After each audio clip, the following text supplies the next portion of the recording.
স্নেহের ছাত্রছাত্রীরা, আজকে হ্যালো অ্যালকেনের আলোচনা পরিচ্ছেদ সংক্রান্ত কিছু প্রশ্নোত্তর 3637। এই যে পরিচ্ছেদ, এই পরিচ্ছেদে আজকে আমরা 51 নম্বর কোয়েশ্চেন থেকে বাকি যে কোয়েশ্চেন মানে 74 পর্যন্ত কোয়েশ্চেনগুলো আমরা পরপর আলোচনা করতে থাকব। প্রত্যেকটি কোয়েশ্চেনই কিন্তু এমসিকিউ। এর অপশানগুলো আসলে আমরা লজিক্যালি এক্সপ্লেন করব এবং তারপরে আনসারটা অ্যাটেম্প করব। তো চলো শুরু করা যাক আজকের আলোচনা হ্যালো অ্যালকেন এর রাসায়নিক বিক্রিয়া এবং প্রস্তুতি প্রসঙ্গে। প্রথম প্রশ্ন যেটা আছে কোয়েশ্চেন নাম্বার 1 বলছে নিচের বিক্রিয়াগুলিকে বিবেচনা করো। দেখো প্রথমে দিয়েছে, দেখো 1 ডিগ্রি একটা হ্যালো অ্যালকেন, যেটাকে আমরা বলি এন প্রোপাইল ব্রোমাইড। এই যৌগটা লক্ষ্য করো, এন প্রোপাইল ব্রোমাইড। কি করা হচ্ছে না, K O H and in presence of heat. হ্যাঁ, হিট কি রিয়াকশন হচ্ছে, দেখো প্রোপিন হচ্ছে, প্রোপিন। তাহলে এই যে রিয়াকশনটা, এই রিয়াকশনটা অ্যাকচুয়ালি কি না স্যার, অপনয়ন বিক্রিয়া। কারণ দেখো এখানে এলিমিনেট হচ্ছে কে, বিআর এবং এইচ। এই পাশে এইটা হচ্ছে আলফা কার্বন, তার পাশেটা বিটা কার্বন। দেখো এখানে আলফা বিটা এলিমিনেশন হলো এইচ বিআর। ওকে, নেক্সট দেখো কোয়েশ্চেন নাম্বার 2। এখানে আমি এটা রিপিট করেছি, বুঝতে অসুবিধা হবে বলে। কোয়েশ্চেন নাম্বার 2 দেখো, এটা CH3 হোল টু CHBr, এটা সেকেন্ডারি হ্যালো অ্যালকেন। তো এক্ষেত্রে এটা 2 ডিগ্রি, অবভিয়াসলি 2 ডিগ্রি। আর এখানে KOH দেওয়া হচ্ছে, তাহলে তৈরি হচ্ছে দেখো OH। এটা অবশ্যই বোঝা গেল প্রতিস্থাপন বিক্রিয়া, নিউক্লিওফিলিক সাবস্টিটিউশন রিয়াকশন। আর 3 নম্বরটা দেখো সাইক্লোহেক্সেন, সাইক্লোহেক্সিন এরম স্ট্রাকচার। সাইক্লোহেক্সিন থেকে ব্রোমিন দেওয়া হচ্ছে, তাহলে সিম্পল অ্যাডিশন হয়েছে। দেখো দুটো বিআর, এই বন্ডটা ভেঙে গেছে, এখানে ব্রোমিন, তাহলে এটা সংযোজন বিক্রিয়া। তাহলে দেখো ABCD এই 4টে অপশনের মধ্যে এই অপশনটা ম্যাচ করছে। তো বলছে কোনটি সঠিক, অবভিয়াসলি এটা সঠিক। ক্লিয়ার? তো এখানে উত্তরটা আমি দিয়ে দিয়েছি, প্রত্যেকটা অপশন কোনটা কি, 2 নম্বর 3 নম্বর কি, তার এক্সপ্লেনেশন লজিকটা এখানে অ্যাড করেছি, দেখে তুলে নাও তোমরা। দেখো এখানে পরিষ্কার করে আমি একটা উল্লেখ দিয়ে দিয়েছি যে দেখো 1 নম্বর যে রিয়াকশনটা সেটা আসলে একটা অপনয়ন বিক্রিয়া, 2 নম্বরটা প্রতিস্থাপন বিক্রিয়া, আর 3 নম্বরটা সংযোজন বিক্রিয়া। তোমরা এটা ভিডিওটাকে পজ করে এখানটা তুলে নিতে পারো। সো আনসারটা আসলে তোমরা পেয়ে গেছো। Question number 52। কোয়েশ্চেন নাম্বার 52 বলা হচ্ছে কি, 52 নম্বর কোয়েশ্চেনে দেখো দেওয়া আছে এটা একটা 2 ডিগ্রি হ্যালো অ্যালকেন। তারপরে এটা একটা দেখো, এটা একটা বিশেষ গ্রুপ CH3O CH2, এটাকে আমরা বলতে পারি ক্লোরোমিথাইল ইথার। এই পার্টটা দেখো ক্লোরোমিথাইল, এটা ইথার গ্রুপ। এটাও এক ধরনের হ্যালো অ্যালকেন, এটা হ্যালো ইথার, অ্যালকেন বলবো না কারণ মাদার কম্পাউন্ড অ্যাকচুয়ালি ইথার। তারপরে এটাও হ্যালো অ্যালকেন, এটা এন প্রোপাইল, এটা 1 ডিগ্রি, আর এটা 2 ডিগ্রি। প্রশ্ন হচ্ছে কোনটি SN1 বিক্রিয়া সৎ। তাহলে SN1 বিক্রিয়া তো দেবে না, 1 ডিগ্রি বাদ দাও, এটা দিতে পারে। আর এই যৌগটা এটাও 1 ডিগ্রি, এটা সরি এটাও তোমাদের দেখো এই CH2টা খেয়াল করো, এটা 1 ডিগ্রি, কাজে এটাও SN1 বিক্রিয়া দেবে না। তাহলে সম্ভাবনা A আর B। এখন A আর B এর মধ্যে লক্ষ্য করো CH3CO CH2, এই কার্বোক্যাটায়নটা আসলে কি হয় না, যেহেতু লোন পেয়ার আছে এখানে রেজোনেন্স করে সুস্থিতি দান করে। আবার এই যে CH3 ইন্ডাকটিভ এফেক্টের জন্য এই O এর উপর প্লাস চার্জটা কি হবে, স্টেবিলিটি। রেজোনেন্সের দ্বারা এই কার্বনিয়াম আয়ন স্টেবিলিটি গেইন করছে। সেই জন্য আমরা বলতে পারি যে এই যে ডি যৌগটা, সরি এই যে বি যৌগটা, বিটাই তো দেখালাম, বি যৌগটা কি হবে না, এটা রেজোনেন্সের দ্বারা স্থিতিশীলতা পাচ্ছে বলে এর কার্বোক্যাটায়নটা, সেই জন্য এইটা আসলে SN1 বিক্রিয়া দ্রুত দেবে। তো এখানে পরিষ্কার করে আমি এই জন্য তোমাদের কি করলাম, লিখে দিলাম। হ্যাঁ, ব্যতিক্রমী যৌগ Cl- চলে গেলে একটা কার্বোক্যাটায়ন তৈরি হচ্ছে। এই কার্বোক্যাটায়ন অক্সিজেন পরমাণু নিঃসঙ্গ ইলেকট্রনের সঙ্গে ইলেকট্রন জোড়ের দ্বারা রেজোনেন্স তৈরি করছে। এক্সপ্লেনেশনটা পুরো পরিষ্কার দেখো, আমি লিখে দিয়েছি।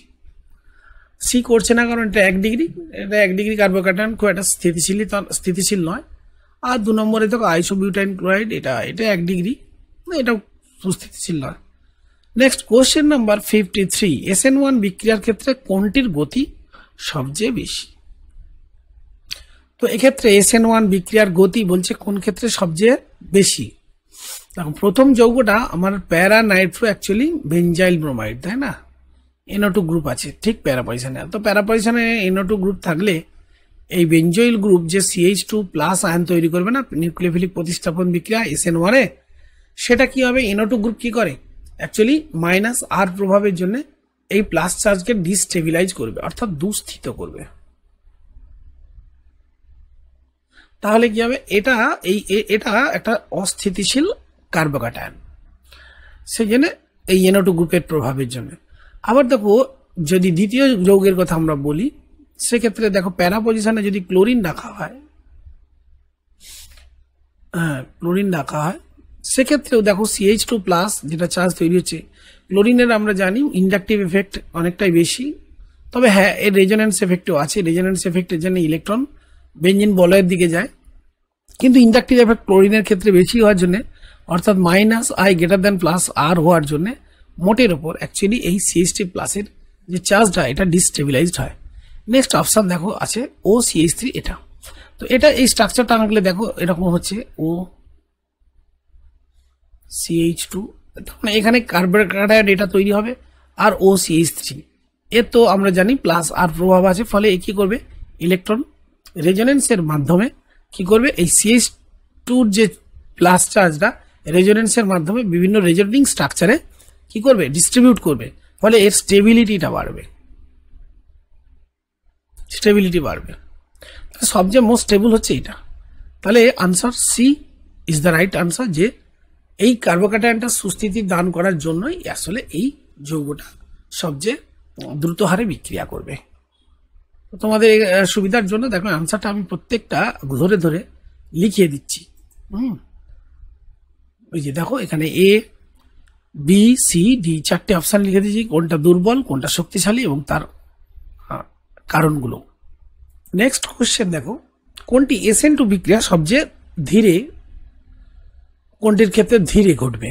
দেখো এটা তো 1 ডিগ্রি আছে না, CH2Cl। দেখো এই যে C কার্বনটা, এইটা তো আমার কি বলবো, এটা আমার অ্যাটাকিং কার্বন, কোন নিউক্লিওফাইল তো এখানে অ্যাটাক করে, তো এটাতে দেখো এই কার্বনটা একটি কার্বনের সঙ্গে যুক্ত, এটা 1 ডিগ্রি। অনেকের কনফিউশন আছে মিডল ক্লাস স্টুডেন্টগুলো, যারা এই যে বোঝে স্যার 1 ডিগ্রি কি 2 ডিগ্রি কি।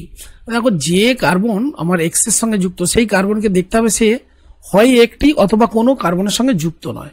ধরো এটা আমরা 1 ডিগ্রি বলবো, অথবা এ কোনো কার্বনের সঙ্গে যুক্ত নয়, শুধু হাইড্রোজেনের সঙ্গে যুক্ত, তাহলে সেক্ষেত্রে এইটাকে আমরা 1 ডিগ্রি কার্বন বলবো। 1 ডিগ্রি, এটাও আমার 1 ডিগ্রি, এটা আমার 1 ডিগ্রি, আর এটাও আমার 1 ডিগ্রি। তো এখানে লক্ষ্য করো সবচেয়ে ধীরে কোনটা করবে, যে কার্বনের সঙ্গে লার্জ গ্রুপ যত থাকবে না, তত কি হবে না নিউক্লিওফাইল, এটা লিভিং গ্রুপ, নিউক্লিওফাইল যে অ্যাপ্রোচ করবে, এর অ্যাপ্রোচ করতে গেলে একটা স্টেরিক বাধা তৈরি হবে। তো আমরা যদি দেখি যে লার্জ গ্রুপ আছে, তো সেক্ষেত্রে দেখো লার্জ গ্রুপ, সবচেয়ে বড় লার্জ গ্রুপ হচ্ছে CH3 যে এটা যৌগে আছে, অতএব ডি হচ্ছে এমন উদাহরণ যাতে সবচেয়ে ধীরে SN2 রিয়াকশন ঘটবে। এর পরের প্রশ্ন দেখো, কোন হ্যালাইড আয়নটি নিউক্লিওফাইল হিসাবে বলছে সবচেয়ে ভালো? তো এটা আমরা তো জানি যে পোলার প্রোটিক সলভেন্ট যদি হয়, তাহলে সেক্ষেত্রে I- একটা গুড নিউক্লিওফাইল, কারণ এর আকারটা বড় হওয়ার জন্য এর পোলারাইজেবিলিটি বেশি হয়, ফলে এর দ্রবণে চলাচল ক্ষমতা বা প্রবণতা অনেক বেশি হয়। ঠিক আছে, আকার যত বড় হবে সেটাকে আমরা ভালো নিউক্লিওফাইল বলবো। ঠিক আছে, তাহলে সেই দিক থেকে আনসার সঠিক উত্তর কি হবে? Answer C is the right answer, I-। এবার দেখো তার লজিকটা আমি কিন্তু এখানে লিখে দিয়েছি, যে আয়নের আকার, দ্রাবকের প্রকৃতি। পোলার প্রোটিক সলভেন্টের ক্ষেত্রে আয়নের আকার যত বড় এবং নিউক্লিওফাইল ততই ভালো হবে, কারণ বড় আয়নগুলো সলভেন্ট দ্বারা কম বাধাপ্রাপ্ত হয়। অর্থাৎ হ্যালাইড আয়নের আকার যে ক্রমে পোলার প্রোটিক সলভেন্টে তাদের নিউক্লিওফাইল হিসেবে তাদের স্ট্রেংথ বা শক্তিটাও সেই হিসেবেই বড় হবে। নেক্সট কোয়েশ্চেন 56, দেখো এখানে বলা হচ্ছে, দেখো যে কোনটি সবচেয়ে বাজে বা খারাপ নিউক্লিওফাইল? নিকৃষ্ট নিউক্লিওফাইল। দেখো নিউক্লিওফাইলের এক্ষেত্রে আমরা দেখতে পাচ্ছি যে প্রত্যেকটার সঙ্গে প্রত্যেকটা জাস্ট আকারগত তফাৎই দেখানো হচ্ছে। CH3 এটা টার্সিয়ারি বিউটক্সাইড, এটা খুবই আকারে একটা বড়, কাজেই এটা যখন অ্যাপ্রোচ করবে দেখো CH3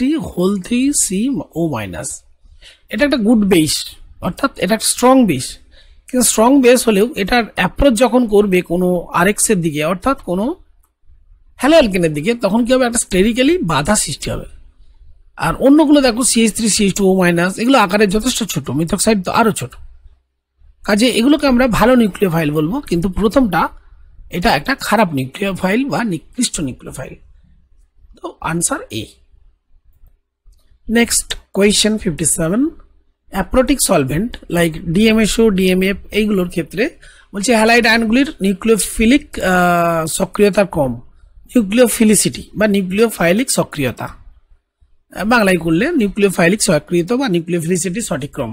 তো আমরা জানি যত অ্যাপ্রোটিক সলভেন্ট হবে সেক্ষেত্রে আসলে যত আকারে ছোট হবে, যেমন M-, সে আসলে তত গুড নিউক্লিওফাইল হবে, কারণ এক্ষেত্রে আকার ছোট হওয়ার কারণে এর আধান ঘনত্ব বেশি হয় এবং এর ফলে এর সবচেয়ে শক্তিশালী নিউক্লিওফাইলে পরিণত হয়। এখন আধান ঘনত্বের ওপর যেহেতু এরা সলভেন্ট হচ্ছে না, কারণ এই অ্যাপ্রোটিক সলভেন্টে আয়নগুলোর কোনো দ্রাবকায়ন প্রায় হয়ই না, কাজে সেক্ষেত্রে যত আকার ছোট হবে তাদের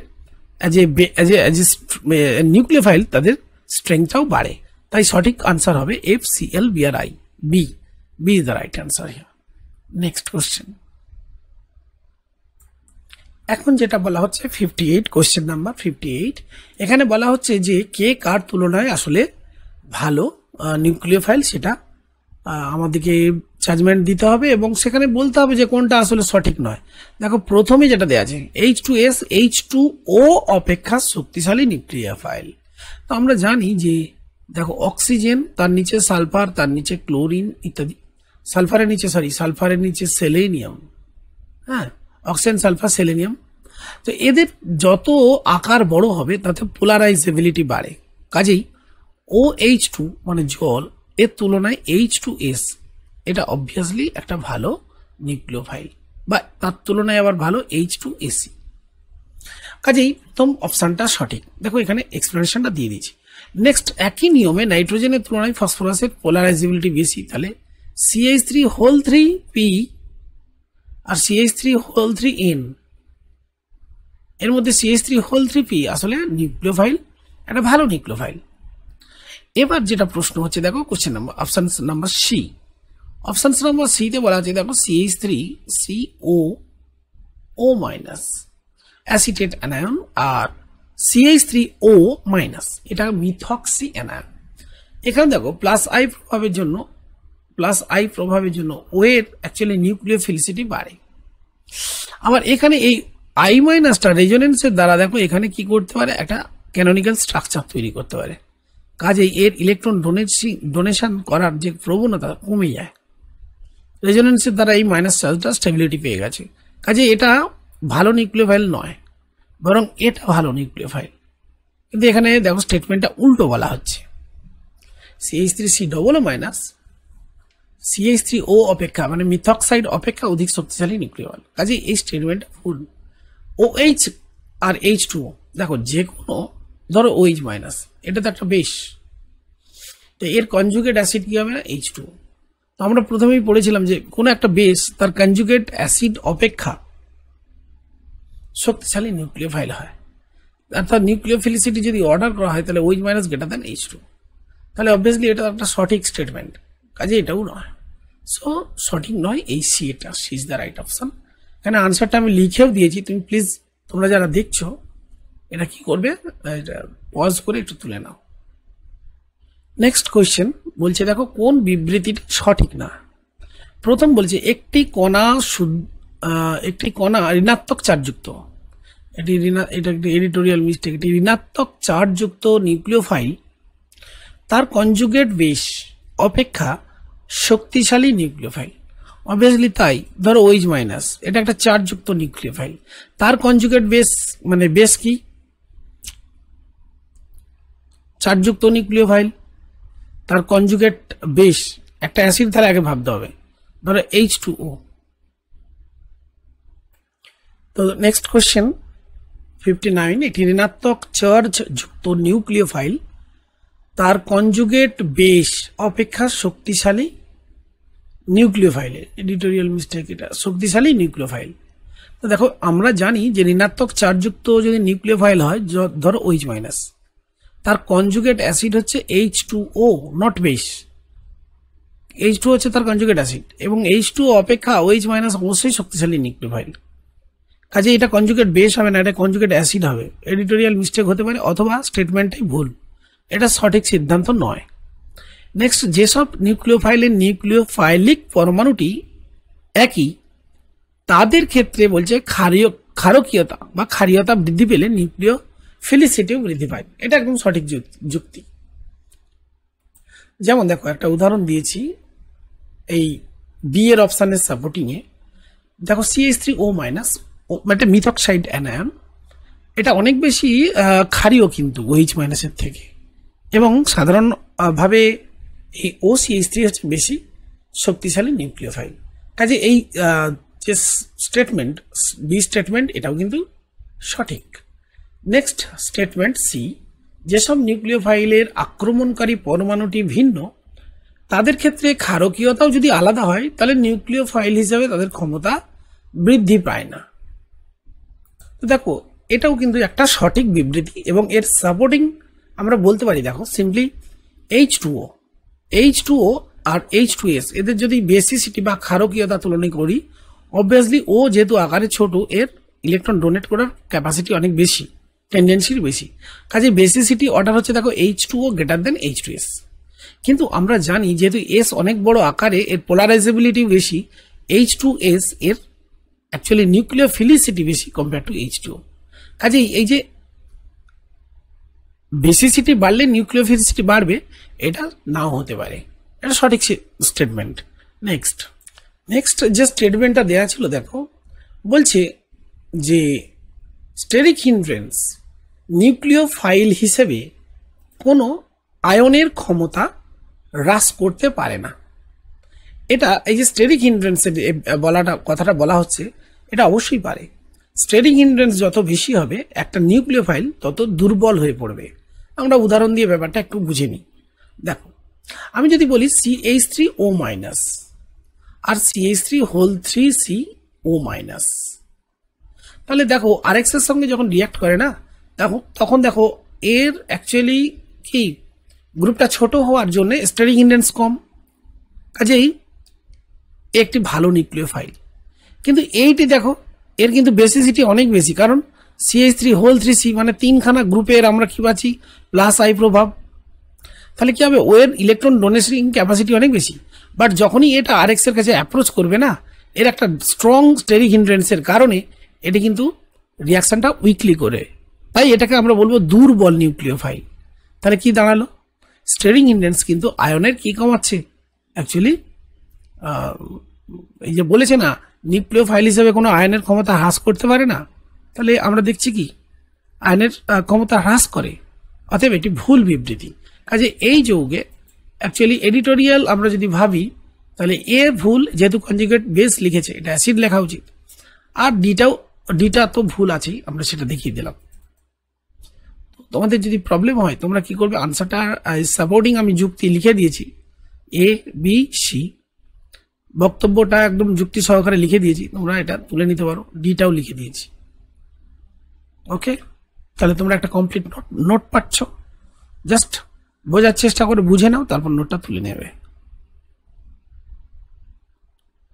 তারপরে দেখো কোয়েশ্চেন নাম্বার 60, কোন স্টেটমেন্ট সঠিক নয়। SN2 একটু বাইমলিকুলার, এটা SN2 একটি দ্বিআণবিক বাইমলিকুলার, ঠিক। SN2 বিক্রিয়াটি মাত্র একটি ধাপেই ঘটে, এটাও সঠিক। SN2 বিক্রিয়া বন্ধন গঠন এবং বন্ধন বিভাজন একই সঙ্গে ঘটে, এটাও ঠিক। SN2 বিক্রিয়ায় কার্বোক্যাটায়ন হয় না, কারণ এটা SN1 রিয়াকশনে হয়। কাজে এই ওখানে উত্তরটা আমার হবে ডি, এবং আমি তার জন্য সাপোর্টিং আনসারটাও কিন্তু করে দিয়েছি। যাদের প্রয়োজন হবে তোমরা এটাকে পজ করে তুলে নাও।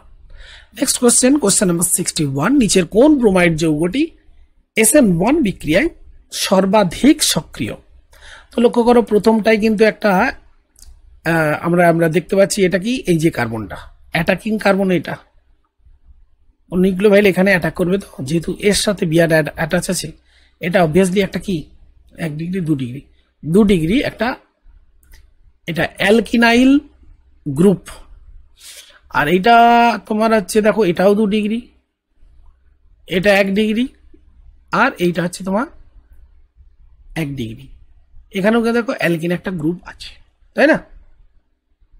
তাহলে আমরা এটাকে এইভাবে আনসারটা করতে পারি। দেখো যেহেতু এটা হচ্ছে আমার কি, এই যে বি, এটা 2 ডিগ্রি, তাহলে এটার কার্বোক্যাটায়ন হিসেবে সুস্থিতি আছে কার তুলনায়, সি এর তুলনায়, এটা 1 ডিগ্রি। কাজে আমরা বলতে পারি যে দেখো কোনটা বলছে সর্বাধিক সক্রিয়, তাহলে আমরা এটুকু বলতে পারি যে বি সি এর থেকে বেশি সক্রিয় হবে। এবার চলে আসি এ আর ডি এর মধ্যে।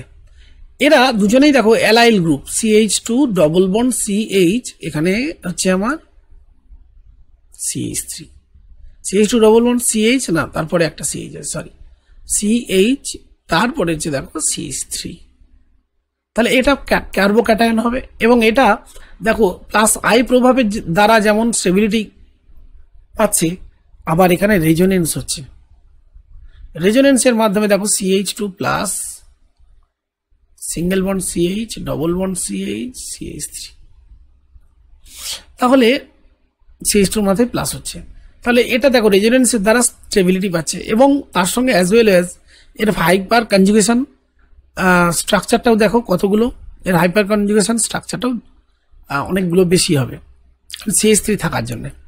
কিন্তু এখানে দেখো এই যে অ্যালাইল কার্বনিয়াম আয়নটা CH2 ডবল বন্ড CH2, এখানে শুধু রেজোনেন্সই আছে।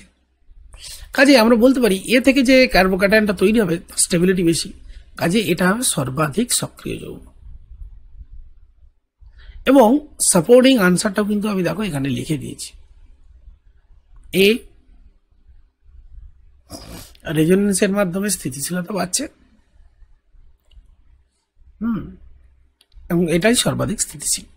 বি 2 ডিগ্রি, কাজে সি এর থেকে বেশি স্থিতিশীল, এটা দেখানো হয়েছে, সি এবং ডি, এবং লাস্টে ক্রমটা দেখো তোমাদের লিখে দিয়েছি, এইটা হবে ক্রম। এখান থেকে দেখতেই পাচ্ছ যে এটা সবচেয়ে বেশি স্থিতিশীল, অবভিয়াসলি আনসারটা তাহলে কে দাঁড়াচ্ছে, এ। ক্লিয়ার না? নেক্সট কোশ্চেন, নিচের কোনটি SN1 বিক্রিয়ায় সবচেয়ে বেশি সক্রিয়তা দেখায়? তো এখানে দেখো কার্বনের সঙ্গে ক্লোরিন বন্ড, এখানে কার্বনের সঙ্গে আয়োডিন বন্ড, এখানে কার্বনের সঙ্গে ব্রোমিন, আর এখানে কার্বনের সঙ্গে OET একটা গ্রুপ।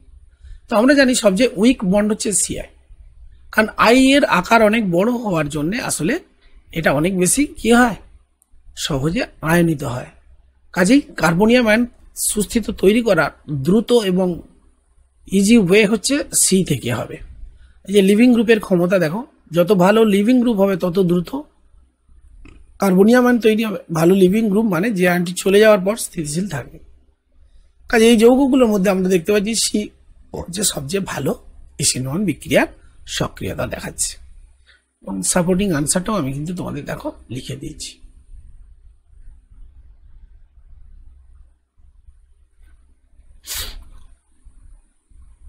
তাহলে এটা আমরা কিসের লিভিং গ্রুপের রেসপেক্টে ব্যাখ্যাটা করলাম। পরের কোশ্চেন দেখো, নিউক্লিওফিলিসিটি বা নিউক্লিওফাইল হিসাবে কে বেশি সক্রিয় সেটা জানতে চাওয়া হয়েছে। তো আমরা নর্মালি জানি যে পর্যায় সারণীতে নাইট্রোজেন জাতীয় গ্রুপ এর তুলনায় অক্সিজেন কিন্তু ডান দিকে থাকে। কাজেই নাইট্রোজেন জাতীয় গ্রুপের যে নিউক্লিওফিলিসিটি সেটা হবে কি, যেহেতু আকার অক্সিজেনের থেকে কি বেশি, তাহলে এটা বেশি হবে। আবার দেখো অক্সিজেনের তুলনায় সালফার দেখো আকারে অনেক বেড়ে যায়, কাজেই সালফারের নিউক্লিওফিলিসিটি অবভিয়াসলি বেশি। কাজে আমরা এখানে বলতে পারি দেখো PHS আর PHO মাইনাস এদের মধ্যে S আকারে বড় হওয়ার জন্য নিউক্লিওফিলিসিটি বেশি। আবার দেখো এখানে PHCH2O মাইনাস আছে, এর থেকে আবার আমরা জানি PHCH2O মাইনাসের থেকে আমরা জানি যে যেহেতু N এর মাথায় কোনো চার্জ নেই আর এটা প্রসম একটা অণু, কাজেই এর নিউক্লিওফিলিসিটি অবশ্যই এর থেকে কম হবে, যেহেতু এর মাথায় চার্জ আছে। তাহলে এখানে সবচেয়ে ম্যাক্সিমাম নিউক্লিওফাইল মানে নিউক্লিওফাইল হিসেবে যার যে সবচেয়ে বেশি স্ট্রং হবে সেটা হবে PHS মাইনাস, এবং তার সাপোর্টিং আনসারটা আমরা দেখো এখানে দিয়ে দিয়েছি। ঠিক আছে, তো দেখো একই গ্রুপে যত উপর থেকে আমরা নিচে নামবো, তাহলে আমরা কি বুঝলাম, উপর থেকে নিচে মানে অক্সিজেন, তার নিচে দেখো সালফার, সেলেনিয়াম। তো আকার বড় হওয়ার কারণে ইলেকট্রনের মেঘ অনেক বেশি পোলারাইজেবল হয় এবং দ্রাবকায়নে কম হয়, দ্রাবকায়নটা অনেক কম হয়, এর ফলে নিউক্লিওফিলিসিটিটা বাড়ে, বিশেষ করে প্রোটিক সলভেন্ট আর কি। সেই স্টাফ সাপোর্টিং আনসারগুলো লিখে দিয়েছি। আচ্ছা, এই বিক্রিয়াটা আমরা দেখব, এটা একটা ফিঙ্কেলস্টেন বিক্রিয়ার উদাহরণ। এক্ষেত্রে এখানে দেখো যে যে সিএলটা আছে, এই সিএলটা আসলে এই কার্বনের সঙ্গে যুক্ত, এবং এই কার্বনটা আমরা জানি কি আছে না স্যার, CH2। তাহলে অবভিয়াসলি এটা 1 ডিগ্রি, তাহলে 1 ডিগ্রি মানে SN2 রিয়াকশন দেবে। তো এবার SN2 রিয়াকশন কি হবে, এই সিএল অ্যাকচুয়ালি সিএল যখন এই CHSP2 কার্বনের সঙ্গে যুক্ত হয়, সেই সিএল এবং সি এর মাঝখানে একটা আংশিক দ্বিবন্ধন চরিত্র থাকার কারণে এই বন্ড ভাঙে না, আসলে এই CH2I বন্ডটা ভাঙবে। এই বন্ডটা ভাঙার ফলে কি তৈরি হবে না, এখান থেকে নিউক্লিওফাইল হিসেবে I মাইনাস ইন্টার করবে, আর ওখান থেকে সিএল বেরিয়ে যাবে, সিএল বেরিয়ে যাবে। তাহলে তৈরি হবে কি sir, CL CH double bond CH single bond CH2I। তো এটা দেখো অপশান এ তে আছে, so option A right answer. এরপরের কোশ্চেনটা দেখো, কোনটি বলছি SN2 বিক্রিয়া দ্রুত ঘটাতে পারে না। দেখো প্রথম option CH3 single bond CH3 I minus, এখানে দেখানো হচ্ছে I মাইনাস ইন্ট্রোডিউসড হচ্ছে এবং CH3 বেরিয়ে যাচ্ছে। আসলে এই বন্ডটা ইজিলি ব্রেক করে না, অর্থাৎ CH3 কোনো গুড লিভিং গ্রুপ নয়, তাই এটা একদম সঠিক যে এটা দ্রুত বিক্রিয়াটা ঘটে না, একদম প্রায় ঘটেই না বলা যেতে পারে। আবার দেখো এইটা সাইনাইড মাইনাস, এ তো আমরা জানি বিক্রিয়াটা ভালোভাবেই ঘটে। OCH3 এটা এদিক দিয়ে ঢোকে, I minus good living group, তাহলে এটা বেরিয়ে যাবে, এটাও ঘটে। আবার এখানে দেখো H মাইনাস কখনোই একটা গুড লিভিং গ্রুপ নয়, কাজে এইটাও ঘটে না। তাহলে আমার উত্তর এইটা হবে আর এইটা হবে। ঠিক আছে, এইগুলো ঘটে, দুটো ঘটে না, তাহলে কি বলবো, A এবং D দুটোই উত্তর হবে। ঠিক আছে, দেখো পুরো এই যে বক্তব্যগুলো রাখলাম তার পুরোপুরি এক্সপ্লেনেশনটা এখানে আমি করে দিয়েছি। তোমরা জাস্ট প্রত্যেকটা অপশান কেন আনসারকে সাপোর্ট করে বা কেন করে না সেটা কিন্তু এখানে লিখে দিয়েছি, তোমরা সেটা যেটা বললাম আর কি সেটা লেখা আছে, তোমরা এটা তুলে নিতে পারবে। পরের কোশ্চেন দেখো 66 কোশ্চেন, এখানে বলেছে কোনটা নিউক্লিওফাইল নয়। আমরা জানি PHS মাইনাস একটা good nucleophile, cyanide minus CH3C double minus, এটাও নিউক্লিওফাইল, উইক হলেও নিউক্লিওফাইল। কিন্তু BF3 দেখো এখানে B এর অ্যাকচুয়ালি অষ্টক পূর্তি হয়নি। ঠিক আছে, তার মানে এর অ্যাকচুয়ালি কি ইলেকট্রনের ঘাটতি আছে, এ কারোর থেকে ইলেকট্রন পেতে চায়, তাই এটা কখনো নিউক্লিওফাইল হতে পারে না,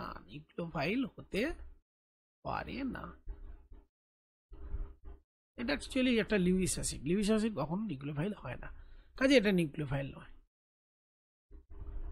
কোয়েশ্চেন নাম্বার 67, ফার্স্ট অপশন দেওয়া আছে দেখো CH3SO3 কি স্যার, CH3SO3 এটা একটা কি ভালো লিভিং গ্রুপ, অর্থাৎ লিভিং গ্রুপ হিসেবে এই চারটে অপশান এর মধ্যে কোনটা সবচেয়ে বেশি কার্যকরী।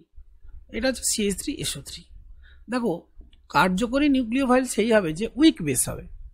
এখন দেখো এর বেসিসিটি অর্ডার যদি বলি না, এটা কি আছে, প্লাস I এফেক্ট আছে, তাহলে এটা একটা ভালো বেস। হ্যাঁ, এটা লিভিং গ্রুপ হতে পারে, কারণ লিভিং গ্রুপ সেই হবে যে যার ইলেকট্রন অ্যাট্রাক্ট করার ক্ষমতা থাকবে। ইলেকট্রন কি করবে, সে কি করবে, ধরো এটা একটা কোনো ধরো কার্বনের সঙ্গে যুক্ত, তাহলে এই বন্ডটা তখনই ভাঙবে যখন এই বন্ডের দিকে কি হবে, ইলেকট্রন অ্যাকচুয়ালি কি হবে, অ্যাট্রাক্টেড হবে, তাই না। সেদিক থেকে দেখো সেকেন্ড অপশনটা দেখো,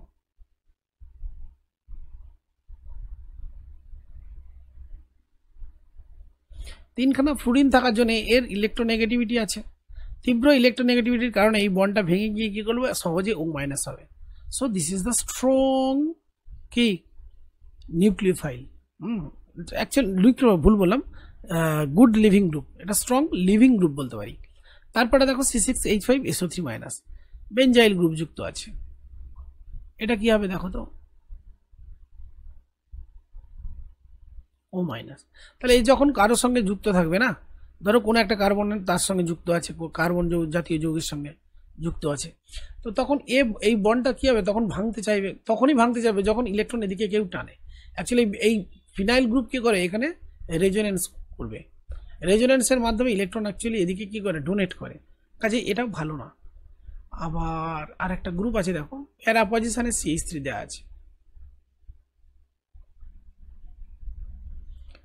আবার এই একইভাবে প্যারা পজিশনে যখন থাকবে সে কি করবে না, এই অর্থ এবং প্যারা অবস্থানে ইলেকট্রন ঘনত্ব অ্যাকচুয়ালি কি করবে, বাড়াবে। ইলেকট্রন ঘনত্ব এদিক থেকে প্লাস CH3 গ্রুপের জন্য ইলেকট্রন ঘনত্ব বাড়ে, আবার ফিনাইল রিং সিস্টেম তার জন্যও বাড়ে।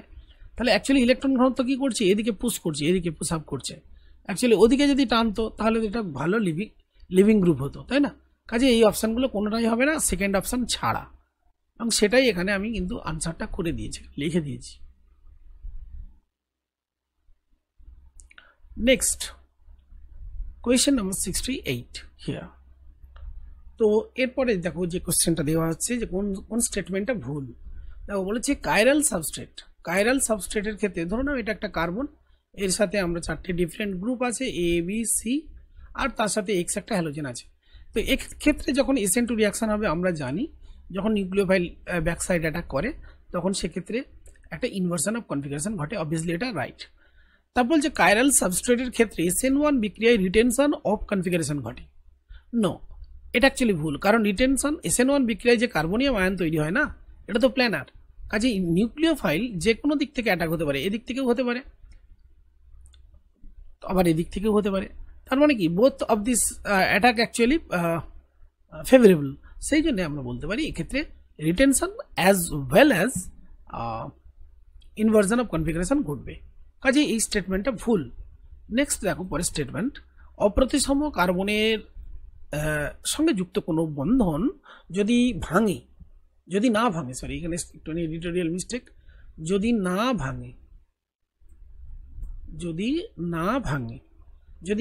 সেক্ষেত্রে বিক্রিয়াটিতে বলছে রিটেনশন, সেক্ষেত্রে বিক্রিয়াটিতে কি হবে,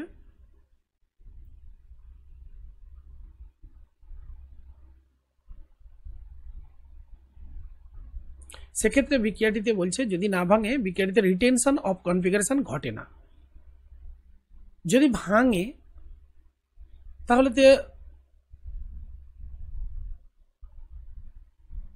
জ্ঞানটা অপশনটা একটুখানি দেখতে হবে ভালো করে। হ্যাঁ, এখানে এডিটোরিয়াল মিস্টেক ছিল, বলছে অপ্রতিসম কার্বনের সঙ্গে যুক্ত কোনো বন্ধন যদি না ভাঙে সেক্ষেত্রে বিক্রিয়াটিতে রিটেনশন অফ কনফিগারেশন ঘটে, এটা একদম সঠিক।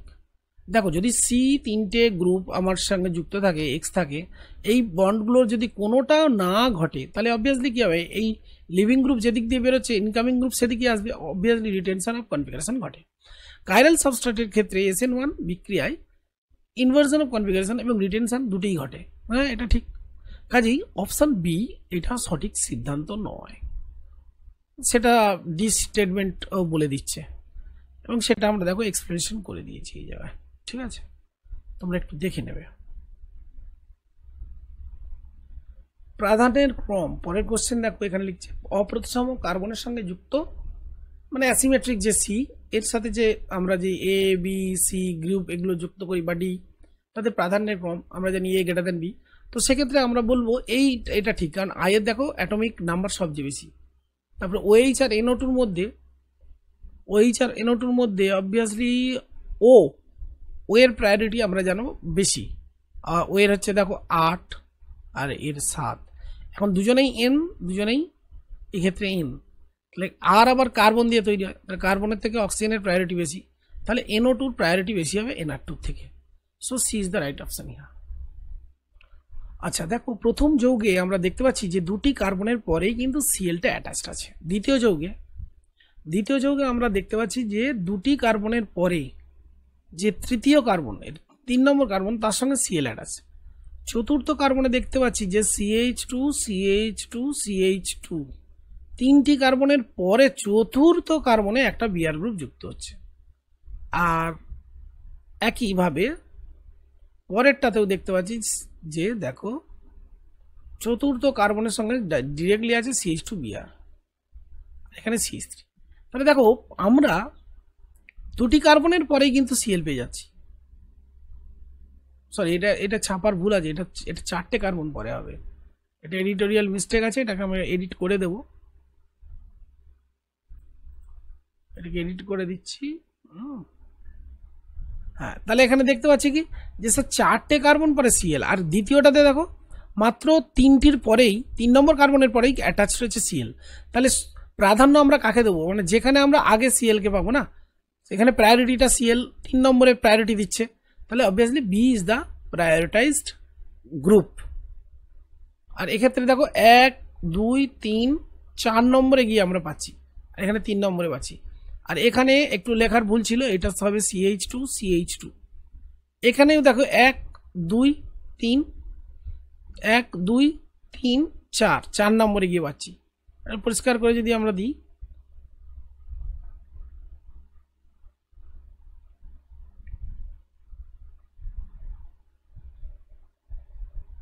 তাহলে দেখো এইটাকে লিখবো 1, এটা 2, এটা লিখবো 3, এটা 4, তাহলে 4 নম্বর কার্বনে পাচ্ছি। তাহলে প্রায়োরিটাইজড হয়েছে কে, বি। নেক্সট কোশ্চেন, কোনটি রাসায়নিক মিশ্রণ, দেখো কোনটি রাসায়নিক মিশ্রণ, কোশ্চেন নাম্বার 71। তো আমরা জানি 50% আর 50% এস, 2 বিউটানল 2, তাহলে এটা হচ্ছে রাসায়নিক মিশ্রণ। বাকি দেখো এগুলো পার্সেন্টেজ আলাদা আছে, এই 50% থাকার কারণে দুজনেই, তাহলে এর কি হবে, কোনো অপটিক্যালি ইনঅ্যাক্টিভ হবে, এই জন্য এটাকে বলা হচ্ছে রাসায়নিক মিক্সচার।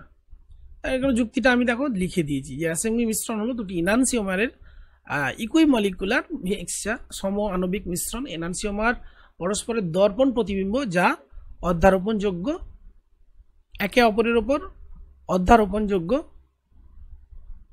যখন একটি রাসায়নিক মিশ্রণ গঠিত হয়, যেখানে একটুখানি এডিটোরিয়াল মিস্টেক আছে, এটা হবে অধ্যারোপণযোগ্য নয়, একটুখানি লিখে দিতে হবে, এটা একটু তুলে নাও, অধ্যারোপণযোগ্য অধ্যারোপণযোগ্য নয়, তাই নয় বলেই এটাকে আমরা ইংরেজিটা লিখেছি দেখো নন সুপার ইম্পোজেবল, আর বাংলাটা এডিটটা একটু প্রবলেম হচ্ছে, ঠিক আছে।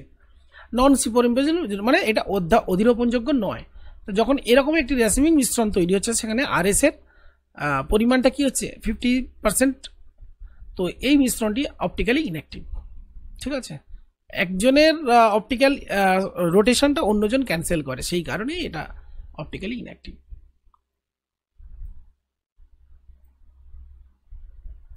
তো আরেকবার এটাকে রিপিট করি, এটা হবে কি নন সুপার ইম্পোজেবল মিরর ইমেজেস, অর্থাৎ অধিরোপণযোগ্য নয়। RS এদের পার্সেন্টেজটা 50% হওয়ার কারণে এর জন্য যে স্পেসিফিক রোটেশন সেটাকে ক্যান্সেল করে, এবং সেই জন্যই এরা অপটিক্যালি ইনঅ্যাক্টিভ হয়। তো সে রাসায়নিক মিশ্রণ মানে আমরা খানিকটা আশা করি বুঝতে পেরেছি। নিচের যৌগ দুটির সঠিক ত্রিমাত্রিক বিন্যাস জানতে চাওয়া হয়েছে। তো দেখো প্রথমে এই যে যৌগটা আছে না, এটাকে আমরা প্রথমে কি করো, স্টিয়ারিং রুলে ফেলে দাও, জাস্ট এটাকে উল্টে লিখে দাও, উল্টে লিখে দিলে কি হবে,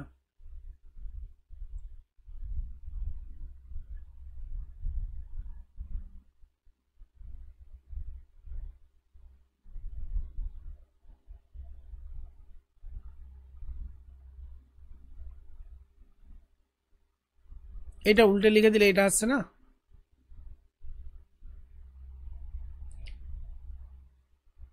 তো দেখো এটাকে যদি আমরা ফিসার প্রজেকশনে ফেলি তাহলে সুবিধা হবে।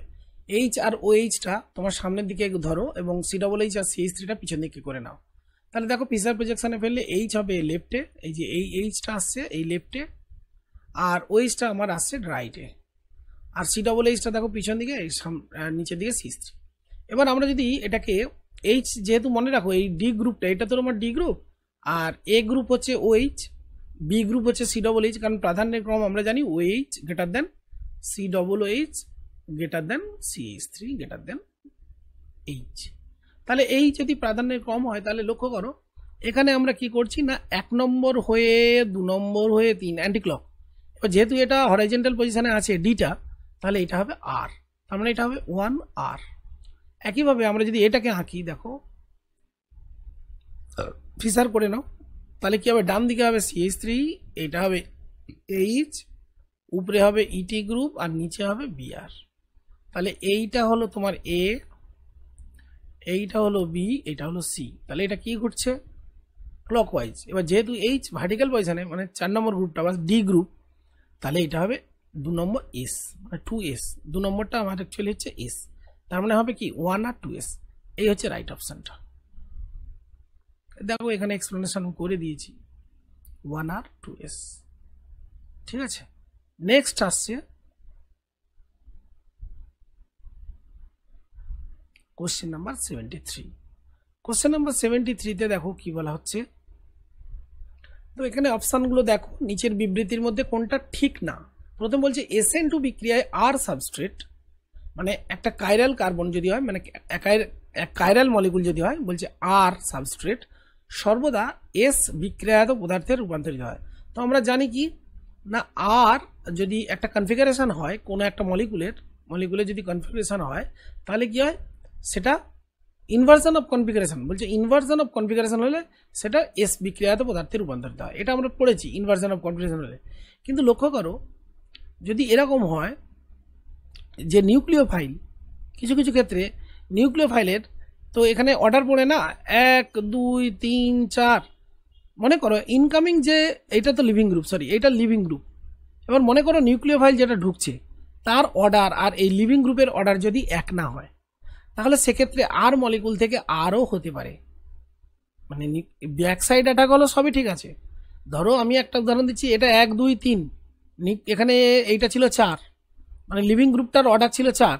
এখন এমন একটা নিউক্লিওফাইলকে মানে নিয়ে আসা হচ্ছে যার অর্ডার মনে করো হয়ে গেল 2, যার অর্ডার হয়ে গেল 2, তাহলে সেক্ষেত্রে দেখো এইটা একই থাকছে, নিউক্লিওফাইল হয়ে গেল 2, তাহলে যে 2 ছিল সে হয়ে গেল 3, এ হয়ে গেল 4। তখন এই যে সি, এই সিটাকে তখন যদি আমরা কি করি, ফিশার প্রজেকশনে ফেলি, তাহলে দেখবো এইটা আমার আর থাকলে ওটাও আরই হচ্ছে। কাজেই এই স্টেটমেন্টটা অ্যাকচুয়ালি ঠিক না। নেক্সট দেখো, SN2 বিক্রিয়ায় ট্রানজিশন স্টেট, সি পরমাণুটা sp2 সংকরায়িত। হ্যাঁ, সি যে পরমাণুটা সেটা sp2 সংকরায়িত হয়ে যায়, এটা সঠিক। SN1 বিক্রিয়ায় প্রথম ধাপটি হলো হার নির্ণয়ের ধাপ। হ্যাঁ, প্রথম ধাপ RDS, সেই জন্যই তো SN1 বলা। SN1 বিক্রিয়ায় অন্তর্বর্তী পদার্থ হিসেবে কার্বোক্যাটায়ন তৈরি হয়, এটাও ঠিক। কাজেই সঠিক উত্তর SN2 বিক্রিয়ায় আর সাবস্ট্রেট সর্বদা এস বিক্রিয়াত পদার্থে হয় না। কোয়েশ্চেন 74 বলছে নিচের কোনটি একটি অ্যাম্বিডেন্ট নিউক্লিওফাইল। তোমরা তো জানো CN- একটা গুড অ্যাম্বিডেন্ট, NO2- অ্যাম্বিডেন্ট নিউক্লিওফাইল। অ্যাম্বিডেন্ট নিউক্লিওফাইল কাকে বলে তোমরা জানো, যদি একাধিক ভিন্ন পরমাণু থাকে যাদের ইলেকট্রন দান করার ক্ষমতা থাকে এবং ভিন্ন সাইড থেকে তাদের ইলেকট্রন, তারা কি করে, ভিন্ন সাইড থেকে কোনো ইলেকট্রন ঘাটতি বিশিষ্ট অঞ্চলকে আক্রমণ করতে পারে। তো সেক্ষেত্রে আমরা সেটাকে অ্যাম্বিডেন্ট নিউক্লিওফাইল বলি। তাই CN- এখানে সঠিক উত্তর। তো তোমরা 74 নম্বর কোশ্চেন আমরা শেষ করলাম। আশা করি তোমাদের কিছু হলেও ডাউটটা ক্লিয়ার হয়েছে। সবাইকে অসংখ্য ধন্যবাদ জানিয়ে আজকে লেসন এখানেই শেষ করছি।